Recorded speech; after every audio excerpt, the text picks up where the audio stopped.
আসসালামু আলাইকুম গাইস।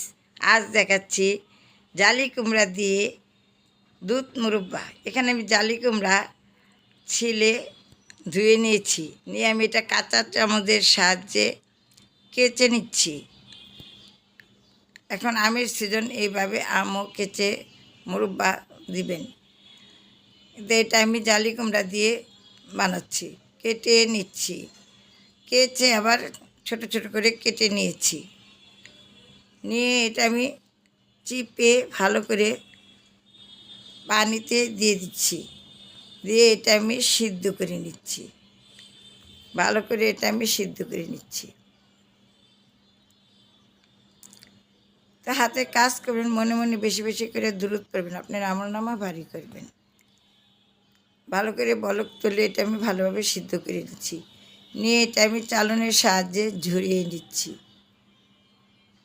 নিয়ে এটা আমি ভালোভাবে চিপে পাত্রে দিয়ে চিনি দিয়ে দিচ্ছি গরম মশলা দিয়ে এটা আমি নেড়ে চেড়ে মুরব্বা তৈরি করে নিচ্ছি।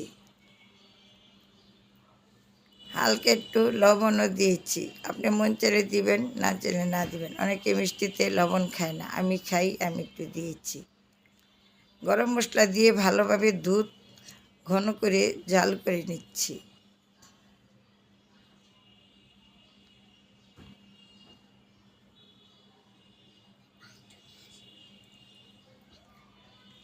একটু দিয়ে দিচ্ছি নারকেল, হালকা একটু, আপনি চাইলে বেশি করে দিতে পারেন। এক সাইডে দুধ আমি ঘন করে নিচ্ছি গরম মশলা দিয়ে, আর আরেক সাইডে আমি এটা মুরব্বা তৈরি করে নিচ্ছি নেড়ে চেড়ে। মিষ্টিটা আপনি আপনার পরিমাণ মতো দিবেন।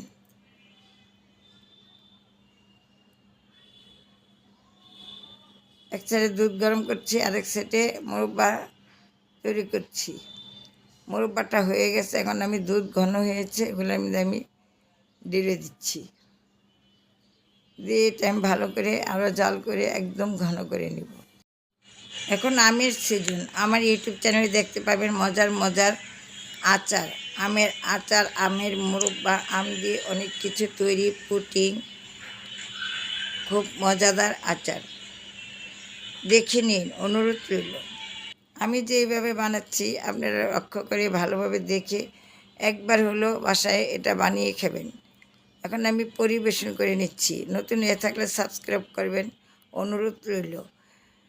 একটি শেয়ার করে দিবেন, লাইক দিবেন, কমেন্টস করবেন। আমি কথা ভালো করে বলতে পারি না, তাই আমার টাইমে ভালোভাবে কমেন্ট করেন না, লাইক দেন না। অনিয়ে বিনিয়ে সুন্দর করে কথা বলতে পারি না, এটাই নাকি আমার দোষ। তা না হলে তো অনেক কমেন্ট করতেন, শেয়ার করতেন। তো অনুরোধ রইল, একটু কমেন্ট করেন, না হয় সুন্দর করে কথা বলতে পারি না। আমাকে একটু উৎসাহ দিন। আমার ইউটিউব চ্যানেলে গেলে মজার মজার খাবারের রেসিপি দেখতে পাবেন। দেখেন কতটা তুলতুলে, একদম নরম সফট হয়েছে, খেতে কিন্তু দারুণ স্বাদ হয়েছে, একদম রসমালাইয়ের মতো। কিন্তু এটা নতুন পদ্ধতিতে, নতুন স্বাদ।